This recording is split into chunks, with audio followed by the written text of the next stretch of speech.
Welcome to my class. I am Pamela Jasmine. Today I am going to teach geography, agriculture. What is agriculture? Agriculture is defined as the cultivation of the soil to grow crops and rear livestock. Livestock means animals. I am teaching according to the syllabus. Now we have to study the importance of agriculture. First and foremost, it provides food for the growing population.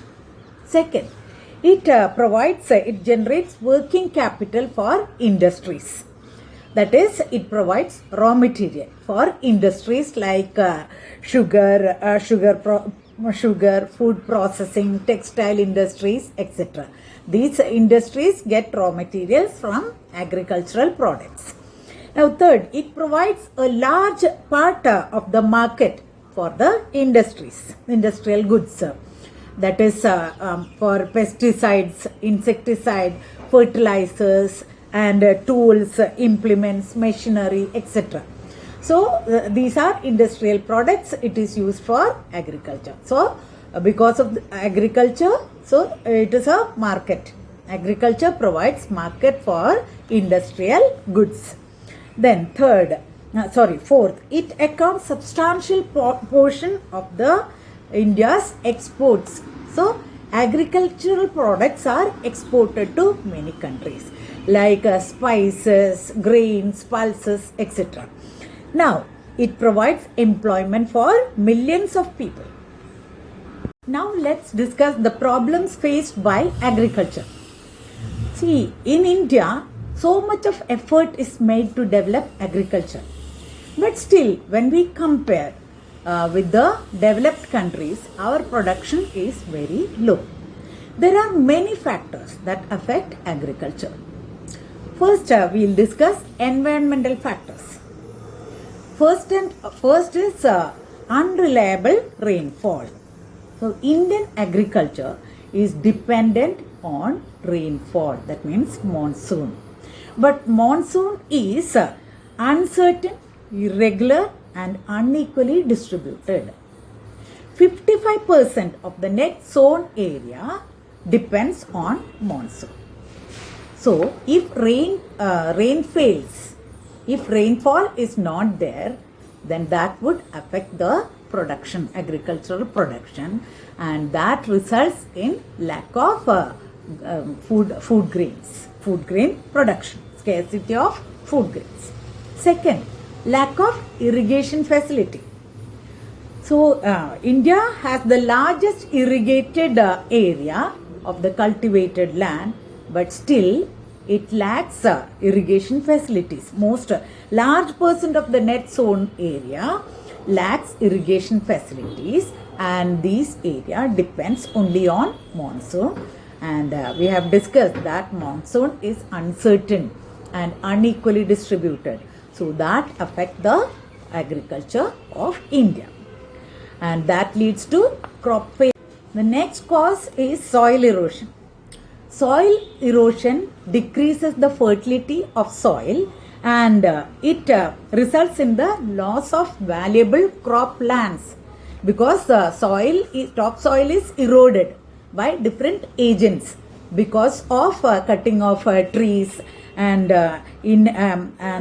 faulty land use, and so many causes are there that we know, and because of this soil erosion, the land becomes infertile, and that is that results in low crop yields. Now, methods of cultivation.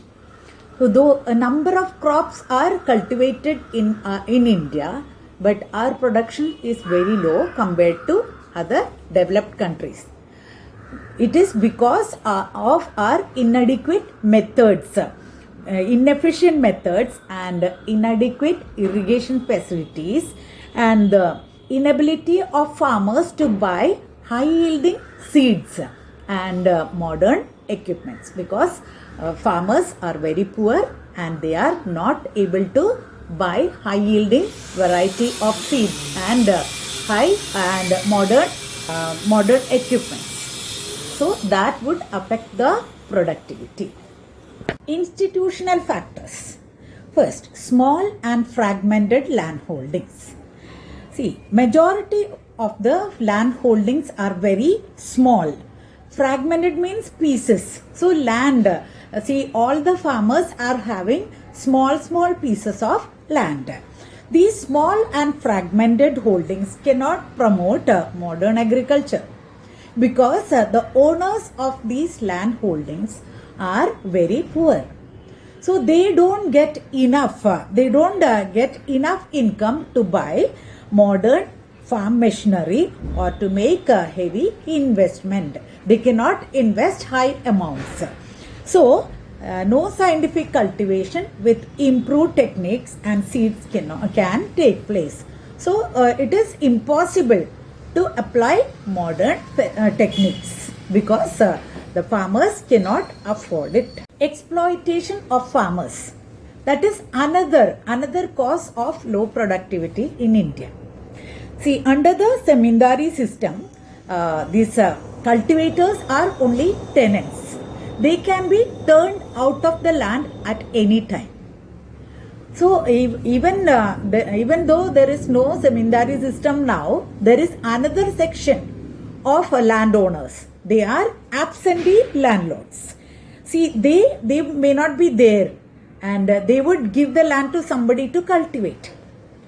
And then the tenants would cultivate, and at any time they will be turned out. That means the owner of the land would come and tell the tenant to get out of the land. So the cultivator should go out of the land in which they cultivate. And there is another section. They are landless laborers.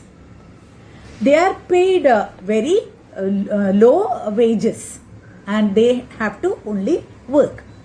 So totally, if we are saying, the landlords as well as the tenants are not so much interested to raise the productivity because landlord is not cultivating and the cultivator does not possess land, so nobody is interested to raise the productivity. So that is another cause of low productivity. Economic factors. Subsistence agriculture. In India, mainly subsistence type of agriculture is practiced. This is because the per capita cultivable land is mere 1/4 hectare.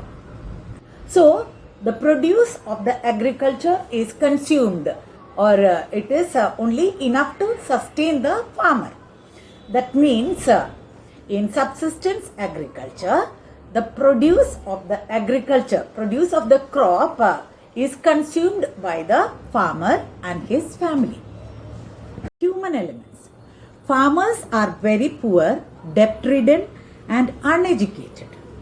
They do not follow the modern techniques of farming because due to the lack of marketing facilities and non-availability of loans, and the farmers are not able to invest the requisite resources in agriculture. So they have no security against failure of crops, neither do have capital to invest in agriculture. See, this is human elements, means farmers are very poor and they are not able to invest huge amount for agriculture, to buy modern equipments and to buy high yielding variety of seeds. Like that, they don't have enough money and they are not getting loans for low interest, so that they cannot invest high amount to buy good seeds and equipments and all. So the production is also less. Challenges posed by globalization. Till 1990s, India had a closed door economic policy. Then it was felt that opening Indian markets to the world will improve Indian economy. This had a huge impact that had affected Indian agriculture because the withdrawal of government's role in promoting agriculture led to removing subsidies from government to the farmers. Then agricultural infrastructure saw less aid from the government. So this can be a question. See, what is the impact of globalization on Indian agriculture? So you can tell that in 2 points. Government has withdrawn subsidies to the farmers. Then government's aid in the to the agricultural infrastructure was lessened. That means became less. So Indian farmers are facing a big challenge from international competition. It was because the cost of production of crops is increasing because government is not giving any subsidies. So earlier farmers were getting seeds and fertilizers, pesticides, insecticides and everything in a subsidized price. But now government has withdrawn subsidies. Then the reduction of import duty. Because of globalization, India has reduced import duties. And that also affected the farmers. Then the cost of agricultural crops in Indian market is increasing, and that of international market it is decreasing. That was also a challenge to the Indian farmers. Now the prices are declining in the international market because why the cost of crops in the international market is decreasing? Because use of sophisticated farm machinery, which has led to the reduction in the cost of production. In the international market, in the international field, say foreign countries are using sophisticated machines, and that reduce the cost of production. Then rapid progress in the field of biotechnology, which has made available highly productive seeds to the farmers, and heavy subsidies given to the farmers in the developed countries. But India has reduced subsidies. India has withdrawn subsidies. At the same time, foreign countries, developed countries increase the subsidies to the farmers, and that increased their production. Technological factors. So old and inefficient techniques. So most of the farmers in India are using old and inefficient techniques of farming because they are very poor. Wooden plows and bullets are still used in plowing lands, and mechanization is limited, and farmers continue to use traditional irrigation methods that with such methods 1/3 of the cropped area only could be provided irrigation. Now let's discuss the reforms. What are the reforms started by the government? So agriculture has been the backbone of Indian economy. But over the years, its contribution to the gross domestic product has been decreasing or declining. This is a matter of serious concern because it would affect the other sectors of the economy. To check this decline, Government of India has taken number of steps. Like Indian Council, they have established Indian Council of Agricultural Research, then agricultural universities, veterinary services and animal breeding centers, etc. Then the government has started Kisan call centers to address the queries and grievances of the farmers. And now Green Revolution. It is the greatest revolution in the country which has helped to transform the economy from food scarcity to food self-sufficiency. It is an agricultural strategy, new agricultural strategy. Let's see the key elements of this strategy. There are many points, we'll study only 5 points. 4 to 5 points are enough. Use of large capital and technological inputs. Then, adoption of modern scientific methods of farming. Use of high yielding varieties of seeds. There is an abbreviation for high yielding variety. HYV. High yielding variety of seeds. Then, extension of irrigation facilities, especially the groundwater resources. Then, proper use of chemical fertilizers. And then insecticides and pesticides also. Use of insecticides and pesticides. Impact of Green Revolution. It has changed the agriculture from subsistence to commercial and market oriented. Oh, we know what is subsistence. Subsistence means that the produce will be only enough for the farmer and his family to sustain. But here it has transformed from subsistence to market oriented and commercial. Next point is, it led the development of intensive agricultural production systems that increased production and paved the way for self-sufficiency. It led to self-sufficiency. Then, the adoption of new technology under Green Revolution created more employment opportunities in agricultural sector. Then, it enabled farmers to obtain increasing returns from agriculture by greater utilization of agricultural inputs. These are the impact. Green Revolution is being criticized by environmental scientists. They allege that it caused land degradation due to overuse of fertilizers, pesticides and insecticides, and drying aquifers and vanishing biodiversity. These are the allegations about Green Revolution. Besides Green Revolution, there are other reforms also there. So, various land reforms have been introduced. Zamindari and all intermediaries have been completely abolished. Then, consolidation of fragmented agricultural land holdings.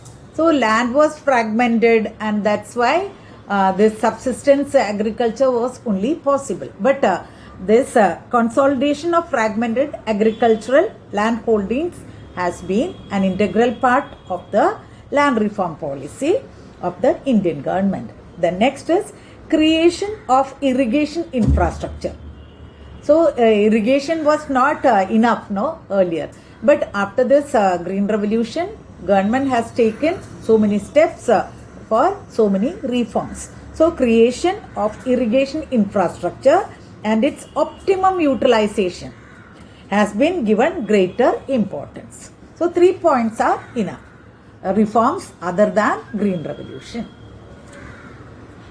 Types of farming in India. First is subsistence farming. It is discussed. Now, commercial farming. This system involves cultivation of crops mainly for sale in the market. These crops are called cash crops. They include sugarcane, tobacco, fiber crops and oil seeds. So, but it is a great success. It is usually practiced in areas where plenty of land is available and market economy is well developed. So, the main features of commercial farming are crops are grown mainly for sale. It is explained. Crops are grown mainly for sale. Large farms are required. Mechanized farming is practiced, and it is prevalent in area where farms are large and market economy is well developed. Shifting agriculture. This method is also known as slash and burn method. It is a primitive method in which a patch of forest is cleared, trees are felled and the stumps are burnt. The cleared patch is then cultivated for a few years until the fertility is reduced. then that patch of land is abandoned and the farmer will go for another patch of land. This type of farming is depend upon monsoon and natural fertility of the soil. The main features of shifting agriculture are a patch of forest land is cleared by cutting and burning of the stumps. The ash is spread on the field as manure. After the land is cleared, then seeds are sown. No ploughing or any other agricultural practices are followed. After 2 to 3 years, when the soil fertility is lost, the land will be abandoned. Again, another patch is cleared and the same process is repeated. Shifting cultivation is a great menace, a great hazard to the environment. And it causes soil erosion and flood and silting in the lower regions of the floodplains. Then this practice is known in different, this type of cultivation is known by different names in different regions of India. In Assam, it is known as Jhum cultivation. In Kerala, it is known as Ponam. And then Andhra Pradesh, it is called Podu. So, different names are. Now, let's discuss intensive and extensive farming. Intensive farming. This is a system of farming in which small farms are cultivated intensively using large inputs of manual labor, manures, fertilizers. Since it is a labor-intensive system, it is practiced in the areas where the density of population is high. So the main features are small farms are intensively cultivated, then more than one crop is cultivated on the same field. To increase the output, rich manure and fertilizers, good quality seeds and irrigation facilities are used, and it is a labor intensive system. Now, extensive farming. It is entirely just opposite to intensive farming. This type of farming is practiced on farms of large size with the help of machines, and the input of labor per unit area is low. Difference between intensive farming and extensive farming. In intensive farming, small farms are used and it is intensively cultivated. And farms in extensive farming, farms are huge in size. And in intensive farming, manual labor is followed. But in extensive farming, machines are used. And in intensive farming, it is a labor intensive system. But in extensive farming, it is a capital intensive system. Plantation farming. So, plantations are large tracts of land or estates used for cultivation of a single agricultural crops like tea, rubber, spices, coffee, etc. And a plantation is usually a monoculture. What is monoculture? Only single crop is cultivated. Then on a large area and do not include naturally occurring plants. Such type of farming is labor intensive with large capital investment involving modern system of techniques and plantations are introduced in India by Europeans. Now, see the main features. Main features of plantation farming are: one crop is cultivated using modern scientific methods. Chemical fertilizers, herbicides and insecticides are used extensively. It is undertaken on a large tract of land using modern machinery. Then, commercial crops are grown for sale. Now, mixed farming. cultivation of crops and raising of animals simultaneously is called mixed farming. Subsidiary occupations like fruit and vegetable gardening and poultry farming may also be practiced. Two or more crops are grown together. In such cases, a number of crops are sown together, but they may be having varying harvesting period. The crop maturing early is harvested before the growth of the late long maturing crop. The main features of this mixed farming are crops and animals are raised simultaneously, two or more crops are grown together, rotation of crops is practiced, it ensures steady income to the farmer. That's all. Thank you for watching.